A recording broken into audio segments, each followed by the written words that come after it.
주시는 말씀 사도행전 2장 14절에서 21절 말씀 제가 봉독해 드리겠습니다. 신약 성경 188편에 있습니다. 사도행전 2장 14절부터 21절까지 봉독해 드리겠습니다. 베드로가 11 사도와 함께 서서 소리를 높여 이르되 유대인들과 예루살렘에 사는 모든 사람들아, 이 일을 너희로 알게 할 것이니 내 말에 귀를 기울이라. 때가 제3시니 너희 생각과 같이 이 사람들이 취할 것이 아니니라. 이는 곧 선지자 요엘을 통하여 말씀하신 것이니 일러스되 하나님이 말씀하시기를 말세에 내가 내 영을 모든 육체에 부어주리니 너희의 자녀들은 예언할 것이요 너희의 젊은이들은 환상을 보고 너희의 늙은이들은 꿈을 꾸리라. 그때 내가 내 영을 내 남종과 여종에게 부어주리니 그들이 예언할 것이요 또 내가 위로 하늘에서는 기사를 아래로 땅에서는 징조를 베푸리니 곧 피와 불과 연기로다.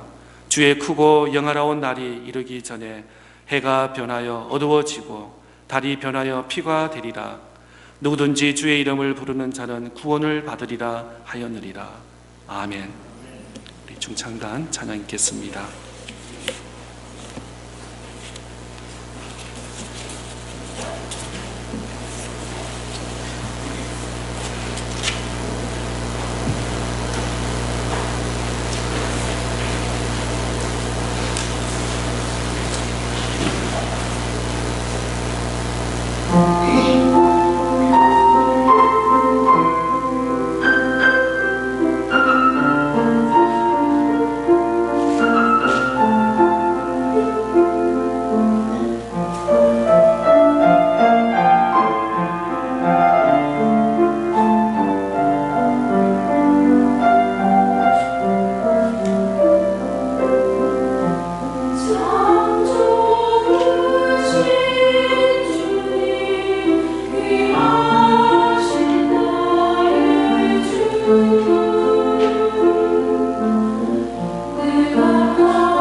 감사합니다.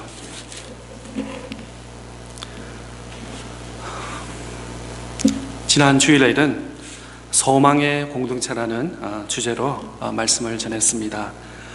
히브리서 저자는 그러므로 형제들아 우리가 예수의 피를 힘입어 성소에 들어갈 담대함을 얻었나니 바로 예수 그리스도의 피로 말미암아 우리가 하나님 앞으로 나아갈 수 있게 되었다는 것입니다. 이 얼마나 놀라운 사실입니까? 어떻게 죄 많은 우리가 하나님 앞에 나아갈 수 있겠습니까? 오직 예수 그리스도의 보혈, 예수 그리스도의 피로 말미암아 우리가 하나님 앞으로 나아갈 수 있게 되었습니다. 그러므로 서로 돌아보아 사랑과 선행을 격려하며 모이기에 어떤 사람들의 습관과 같이 하지 말고 오직 권하여 그날이 가까움으로 볼수록 더욱 그리하자라고 지난주에 말씀을 전했습니다. 서로 돌아보아 우리가 이전에는 하나님께 나갈 수 있는 벽이 막혔습니다. 그러나 하나님의 아들 예수 그리스도의 말미암아 예수 그리스도의 보혈, 예수 그리스도의 피로 말미암아 우리가 하나님께 나아갈 수 있기 때문에 우리는 나 혼자 가는 것이 아니라 우리 주변의 사람을 바라보며 서로 돌아보며 또 사랑과 선행을 하며 또 믿음이 약한 쓰러진 자들에게 함께 손을 맞춰 함께 우리가 모이기에 힘쓰며 언제까지 주님 오시는 그날까지 재림하시는 그날까지 우리가 하나님 앞으로 나아가야 될 줄 믿습니다. 오늘 말씀은 성령의 공동체라는 주제의 말씀을 함께 나누기를 원합니다. 보통 장로교에서는 성령에 대해서 말을 잘 하지 않습니다. 또 더더이 성령 충만하라 라고 이렇게 강조도 잘 하지 않는 것을 우리 쭉 이렇게 저도 개인적으로 장로교에서 쭉 자라서 그러나 성령님은 삼위일체 하나님이신 줄 믿습니다. 성경에는 하나님 또 예수님 성령께서 함께 사역하는 그 기록된 말씀이 나타나기 때문에 우리는 성령의 역사 또 성령의 사역에 대해서 우리가 함께 말씀을 나누기를 원합니다. 사도행전 말씀을 전체적으로 보면은 바로 초대교회의 성령의 역사, 성령의 사역인 것입니다.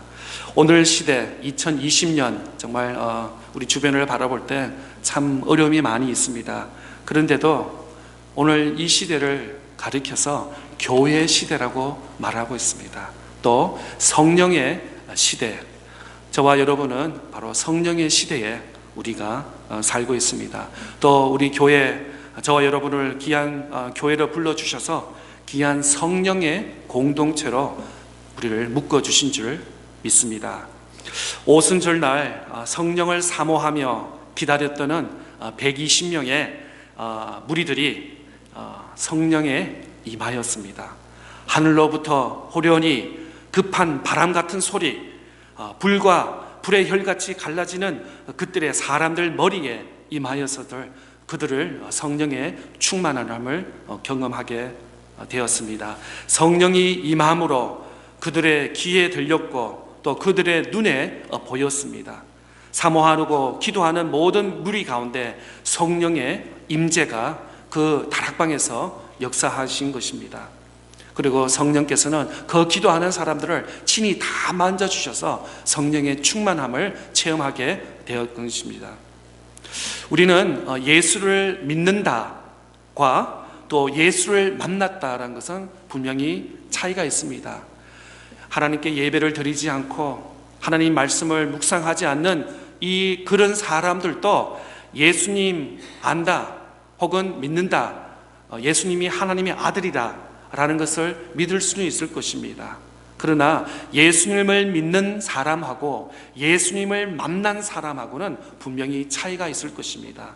저와 여러분 계속적인 반복적인 예배 같은 예배 시간이지만 정말 예배를 통해서 선포되는 하나님의 말씀을 통해서 예수님을 단순히 알고 그러니까 예수님 믿는다라고 끝나는 것이 아니라 예수님을 인격적으로 말씀으로 매일매일 순간마다 만나는 은혜와 축복이 저와 여러분의 함께 있기를 바랍니다. 성령은 그곳에 불처럼 바라처럼 오셨을 뿐만 아니라 함께 모였던 각 사람들에게 임하였습니다. 성령께서 임하였습니다. 성령의 충만함을 그 기도하는 그 순간에 그 120명 이상의 사람들에게 하나님께서 임재해 주셨습니다. 그리고 성령은 그들을 지배하셨습니다. 그들을 운행하셨습니다. 그들을 지배했습니다. 통치하셨습니다. 그리고 그들 마음속에 인격적으로 내조하셨습니다. 그리고 그들에게 성령의 충만함을 채워주셨습니다. 성령이 임재할 때 그들은 성령의 말하게 하심을 따라 방언으로 말한 것을 볼 수 있습니다. 오늘 본문은 아니지만 본문 2장 9절부터 13절 말씀 내용을 보면 그렇게 기록되어 있습니다. 2장 9절부터 말씀 보겠습니다. 우리는 바데인과 메다인과 엘라임인과 또 메소포타미아, 유대와 갑바와 기아, 본도와 아시아, 부르기아와 밤빌리아와 애국과 미 구레네에 가까운 라비아 여러 지방에 있는 사람들과 로마로부터 온 나그네 곧 유대인과 유대교에 들어온 사람들과 그레레인과 아라비아인들이라 우리가 다 우리의 각 언어로 하나님의 큰 일을 말함을 듣는도다 하고 다 놀라운 당황하여 서로 이르되 이 어찌 된 일이냐 하며 또 어떤 이들은 조롱하여 이르되 그들이 쇠취하여다 하더라. 그렇습니다. 여기서 보면은 각 지방에서 각 언어가 나타나는 것을 볼 수 있는데 자그마치 15개국에 아마 이 당시에는 2000년 전에는 아마 전 세계 지금은 유엔에 가입한 나라가 190인가 200개의 나라가 된다고 합니다. 그런데 이 지역에서 중동 지역에 이 당시에는 15나라 언어는 전 세계가 다 모인 거라고도 마찬가지인 것입니다. 그들이 한 자리에 모였습니다. 한 자리에 모여서 성령을 기대하며 기도하는 가운데 성령께서 임재하여 주시고 그들의 마음속에 충만케 임재한 것입니다. 과거에는 미국에 유학으로 오시나 또 해외 선교사로 가면은 최하 1년 혹은 2년 그 이상 언어 공부를 합니다. 내가 만약에 경제학을 공부하고 싶지만 한국에서 미국에 처음 오면은 최하 1년 혹은 그 이상 어떤 대학교 가서 언어 훈련을 많이 배울 것입니다. 그리고 내가 공부하고 싶은 경제학이라든지 어떤 다른 과를 공부를 할 것입니다. 선교지도 가면 바로 도착하자마자 그 다음날부터 선교 사역을 하는 것이 아니라 1년, 2년 혹은 그 이상 언어를 배워야 되고 그 지역의 문화를 배워야 되기 때문에 바로 도착하자마자 그 다음날부터 선교 사역에 임하지 않아야 하는 것으로 알고 있습니다. 그러나 지금은 어떤 아프리카 선교사님 말씀으로 들었습니다. 언어가 필요 없다. 언어를 배울 필요가 없다고 말하고 있습니다. 왜냐하면 국어 트랜슬레이터가 잘 나왔고 또 다른 또 어떤 그 트랜슬레이션 하는 애플리케이션이 많이 있다고 합니다.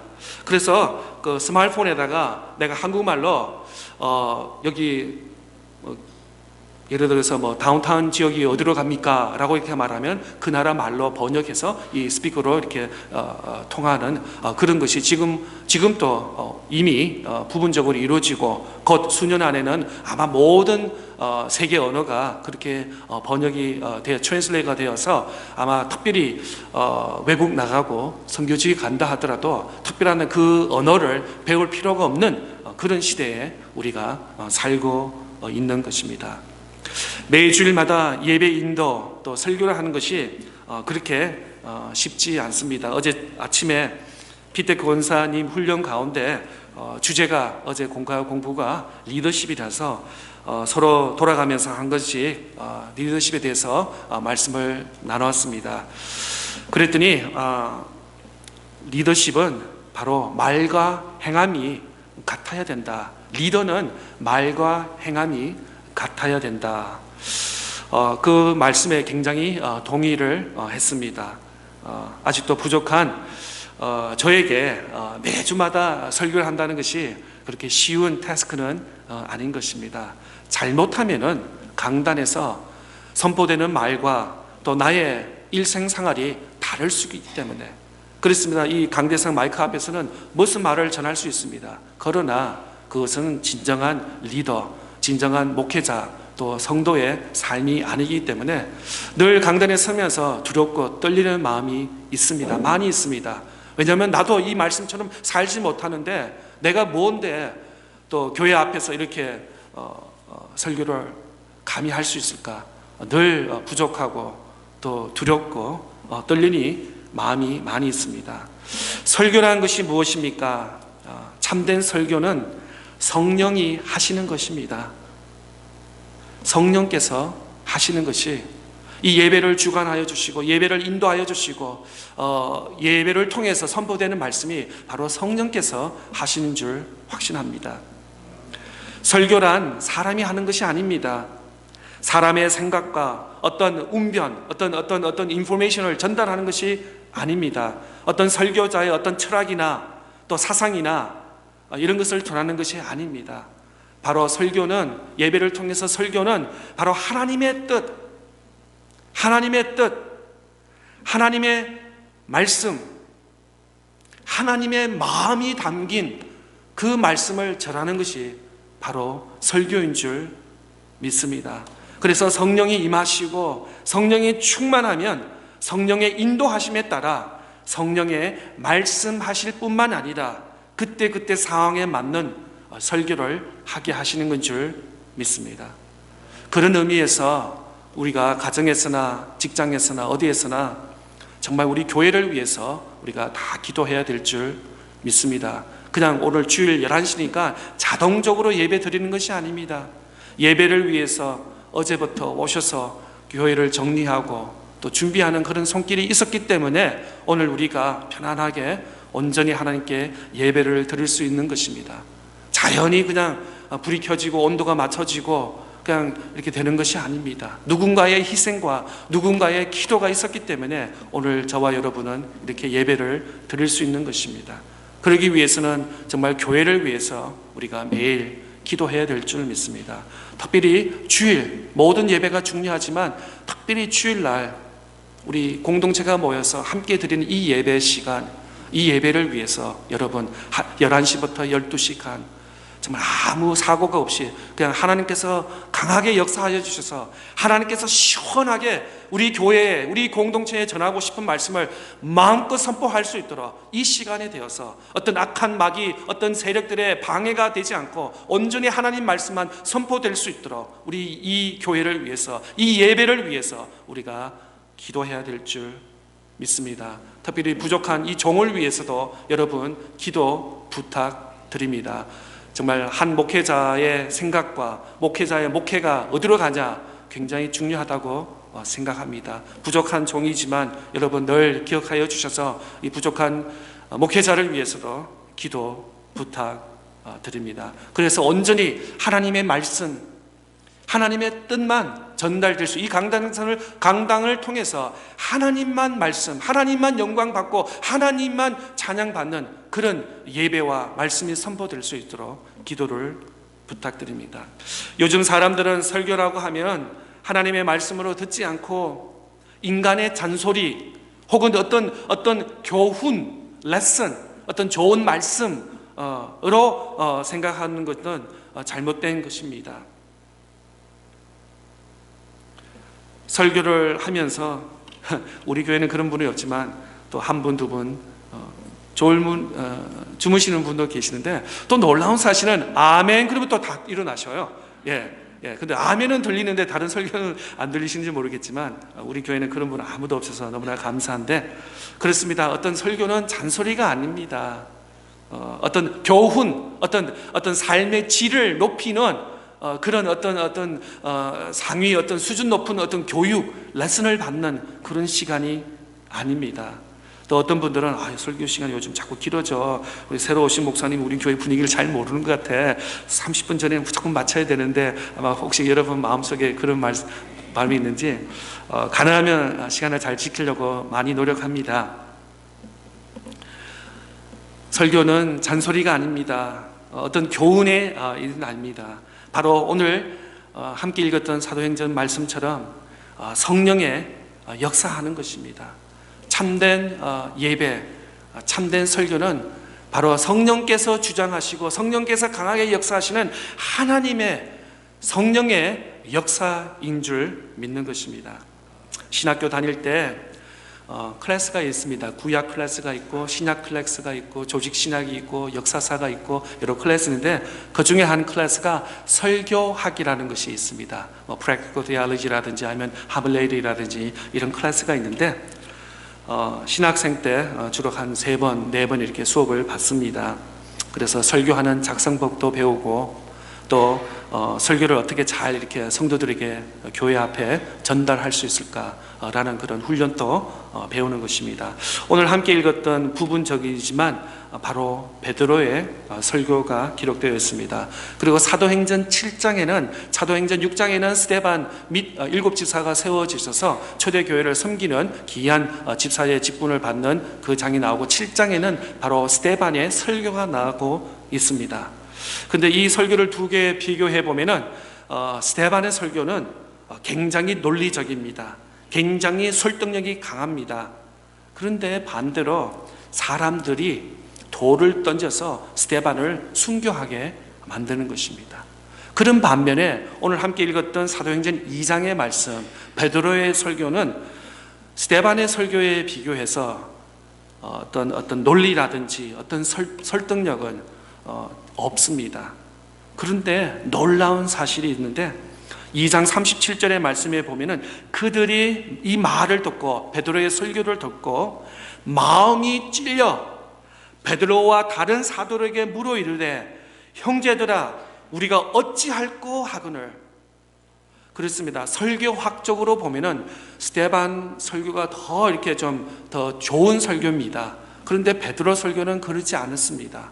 그런데 그날 3,000명 이상이 베드로의 설교를 듣고 논리적이고 설득력이 없는 그 설교를 듣고 3,000명 이상이 회개하고 마음을 찢으면서 주님께 회심하고 돌아왔다는 기록이 되어 있습니다. 마음에 찔러 우리가 어찌할꼬 회개하여 그날 신도의 수가 3,000명 이상이 되하더라 라고 기록되어 있습니다. 이 말씀을 보면서 설교는 사람이 하는 것이 아닙니다. 성령께서 우리 가운데 역사하시는 줄 믿습니다. 예수 그리스도의 이름으로 모인 2-3사람 가운데 하나님의 이름을 높이는 그 찬양 가운데 그 예배 가운데 하나님께서 함께하여 주시고 하나님께서 영광 받아주시고 성령께서 우리 가운데 역사하시는 줄 믿는 것입니다.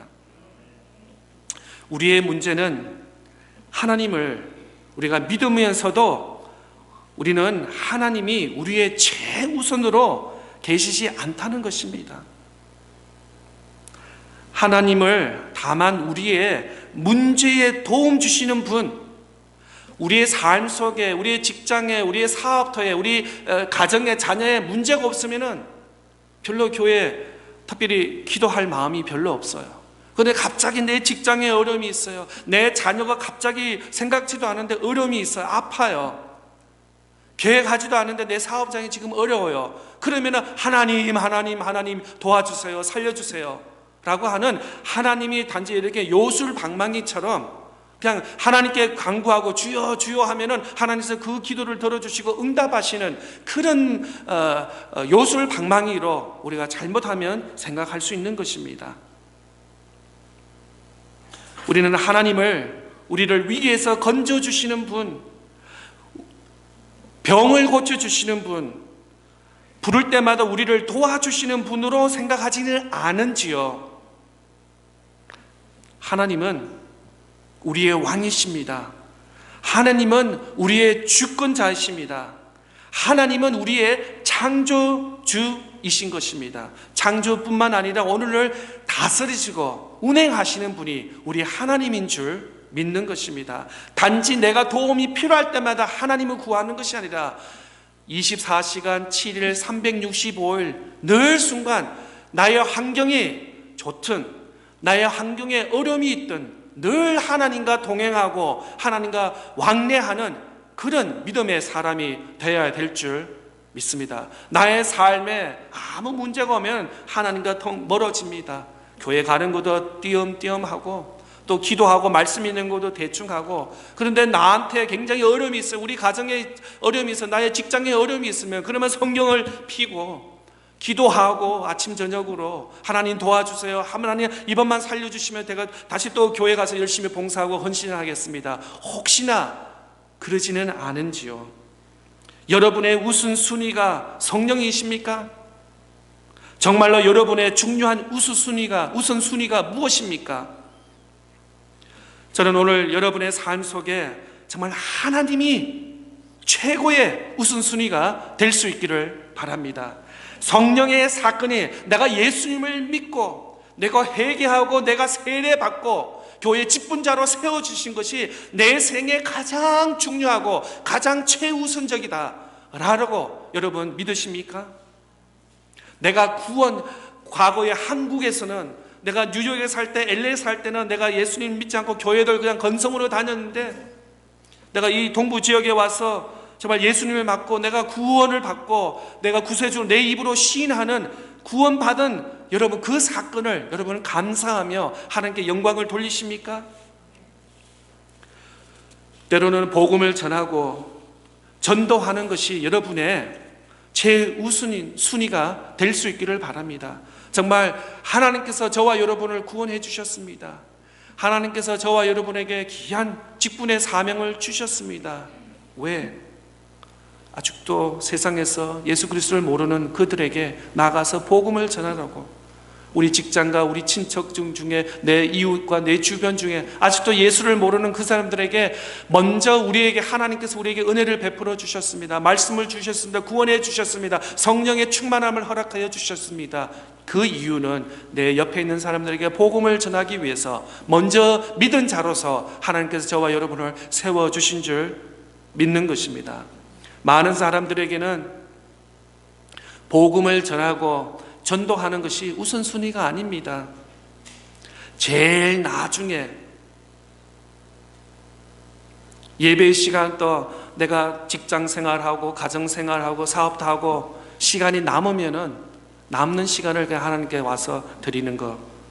또 전도도 봉사도 시간에 제가 좀 바빴어요. 내 집에 일이 있었어요. 내 직장과 사업도 일이 있어요. 집에 아이들 때문에 일이 있어서 이 핑계 집 핑계 되면서. 그러나 우리가 하나님 앞에 나아가서 예배 드리는 것과 정말 몸된 교회에서 봉사하고 섬기는 것이 우리의 최우선순위가 되어야 될 줄 믿습니다.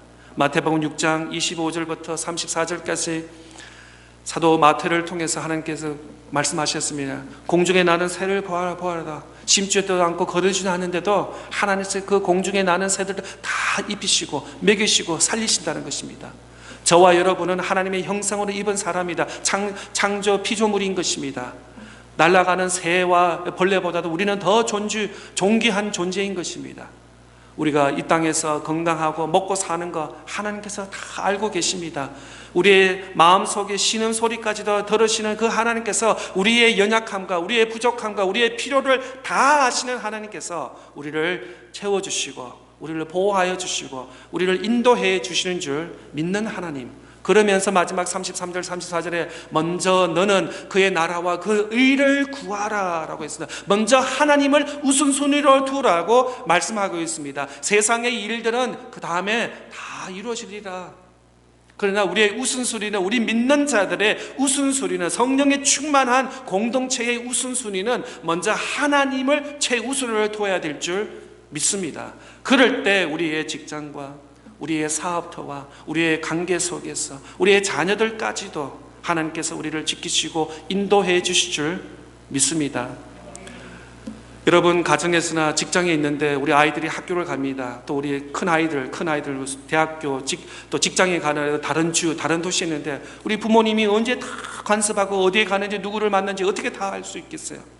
우리가 할 수 있는 게 뭐예요? 하나님께 다 맡기는 것밖에 없어요. 하나님께 맡기고 우리 아들 저 멀리 있는 우리 아들 우리 딸 저기 있는데 직장 생활하고 저 대학교 다니고 대학원 다니는데 우리 아들 딸 지켜주세요. 우리가 하나님을 의지할 수밖에 없어요. 우리가 언제 아이들에게 저학년이고 우리 집에 살 때는 우리가 아이를 돌볼 수 있지만 다 성장한 아이들은 다 집 밖에 나갔기 때문에 우리가 다 간섭할 수 없어요. 가끔가다 전화 연락하고 만날 수밖에 없는 그런 생활 속에서 우리를 누구와 함께 의지를 할 수 있겠습니까? 하나님을 신뢰하고 하나님께 의지할 때 우리의 간구의 기도를 하나님께서 들으시고 우리의 자녀들까지도 지키시고 인도해 주시는 줄 믿는 것입니다.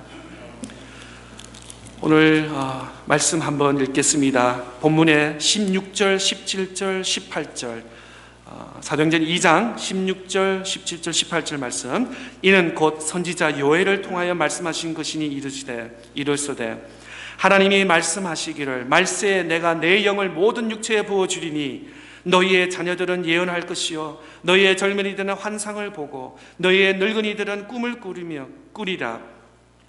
그때에 내가 내 영을 내 남종과 여종들에게 부어주리니 그들이 예언할 것이요. 아멘. 선지자 요엘은 하신 말씀이 다시 사도행전 2장에 사도 누가로 통해서 기록이 되고 있습니다.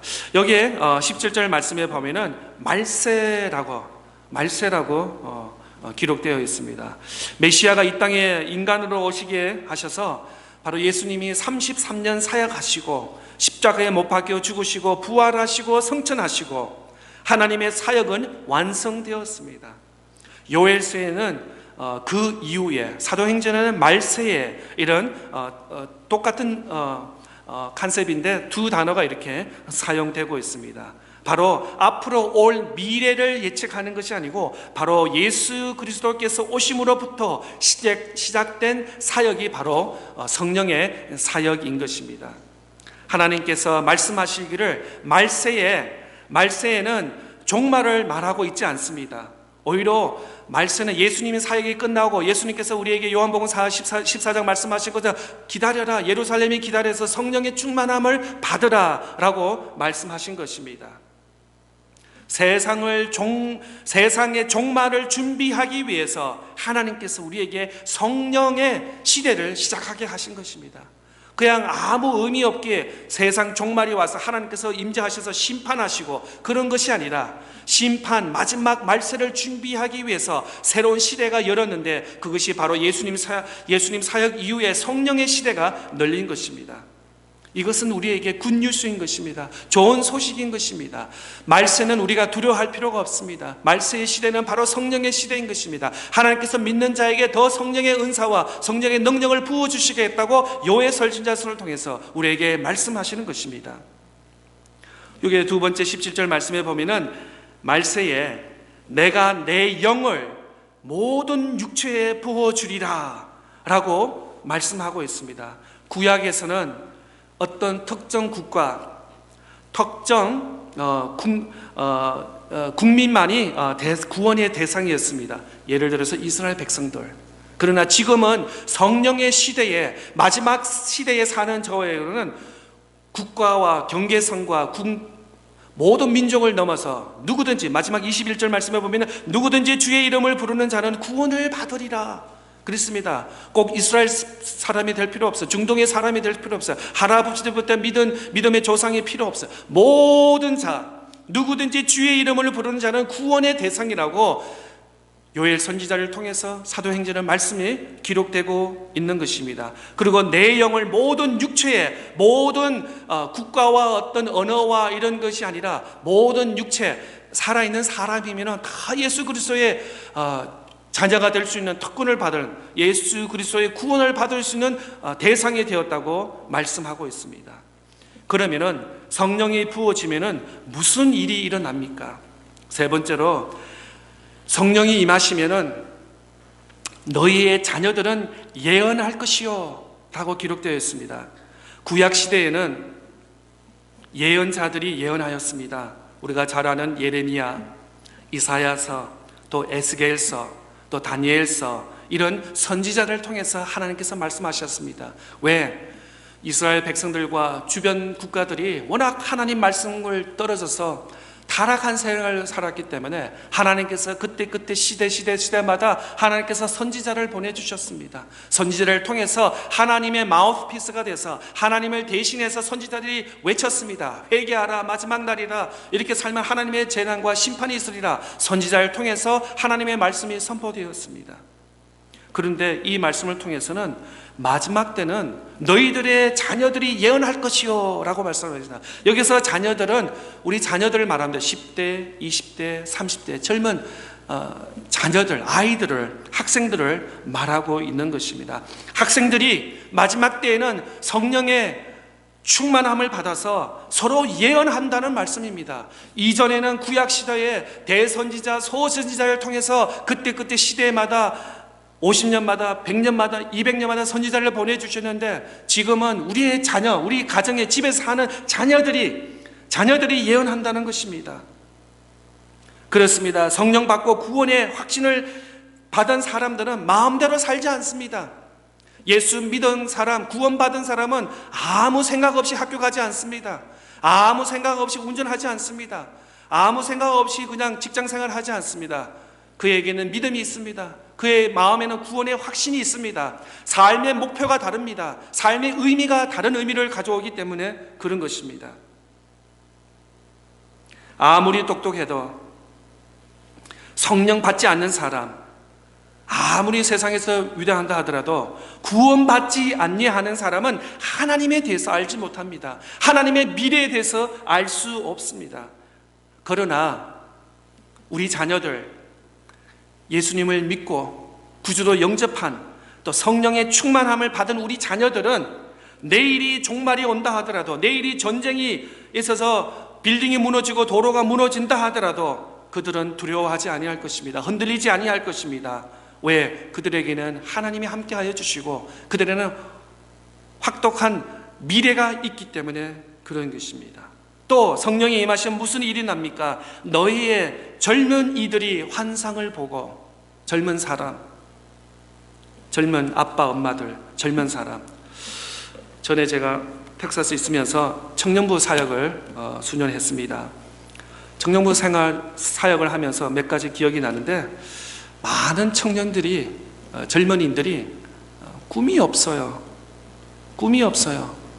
고작 꿈 해봤자 좋은 대학, 언어 공부, 언어 이수해서 좋은 대학 가고, 좋은 대학 졸업하고, 좋은 직장, 안정된 생활, 그리고 좋은 남자, 좋은 여자 만나서 가정을 이루고, 그걸 꿈이라고 말하고 있습니다. 당연히 중요합니다. 어느 대학 가서 어느 전공을 하는지, 또 어떤 커리어를 하는지, 이 땅에 우리가 살면서 또 누구를 만나서 가정을 이루는 거 굉장히 중요합니다. 그러나 이런 것은 필요한 과정인 것입니다. 이것이 좋은 대학 가고 좋은 직장 하고 좋은 남자 여자 만나서 가정을 이루는 것이 꿈이 될 수 없다는 것입니다. 하나님께서 젊은 사람들에게 귀한 돌이킬 수 없는 시간을 주셨습니다. 이 젊음의 시간을 주셨습니다. 20대, 30대라는 이 젊은 시간을 주셨는데, 바로 성령의 충만함과 하나님을 만날 때 이 젊은 사람들에게 놀라운 주의 역사가 일어나는 줄 믿는 것입니다. 그냥 아무 생각 없이 사는 것이 아닙니다. 그에게 마음에 불같은 성령이 임하여 주셔서 대학을 다니더라도 직장을 생활하더라도 시간마다 그의 삶이 다를 것입니다. 목표와 목적이 달라질 것입니다. 그냥 보통 그냥 청년들하고는 다를 것입니다. 아마 눈을 보면은 눈이 살아 있고 눈에 막 불똥이 튀는 그런 것을 경험하실 것입니다. 그러나 실망하지 마세요. 낙심하지 마세요. 오히려 젊을 때 실수할 수도 있고 여러 가지 하지만 낙심할 필요 없습니다. 실망할 필요 없습니다. 늘 비전을 가지고 꿈을 가지고 달려나갈 때 그 성취를 할 수 있는 줄 믿는 것입니다. 마지막으로 성령이 임하실 때 어떤 일이 일어나냐? 너희의 늙은이들이 꿈을 꾸리라. 하나님이 말씀하시기를 말세에 내가 내 영을 모든 육체에 부어주리니 너희의 자녀들은 예언할 것이요 너희의 젊은이들은 환상을 보고 너희의 늙은이들은 꿈을 꾸리라. 여기서 늙은이들을 가리켜서 나이가 조금 많으신 분들, 혹시 또 직장과 사회에서 비즈니스에서 은퇴하신 분, 그런 분을 말하고 있습니다. 그러나 사회에서는 은퇴하셨으니까 앞자리에서 좀 뒷자리로 가세요. 이제는 도움을 주는 손길보다는 도움을 받는 손길이니까 조금 앞에보다는 옆에 계세요. 사회에서는 그렇게 할 수 있습니다. 사회에서는 좀 나이가 드셨으니까 이렇게 차별도 하고 뭐 이렇게 하고 저렇게. 그러나 성령에 임하시면 늙은이들이, 나이 드신 분들이 꿈을 꾼다고 말씀하고 있습니다. 할렐루야. 아멘. 그렇습니다. 이것이 성령의 특징인 것입니다. 여러분, 성경을 보면은 10대, 20대, 30대도 부르지만 하나님께서 또 늦게 70대, 80대, 90대, 100세 그때도 부르신 것을 우리는 많이 보고 있습니다.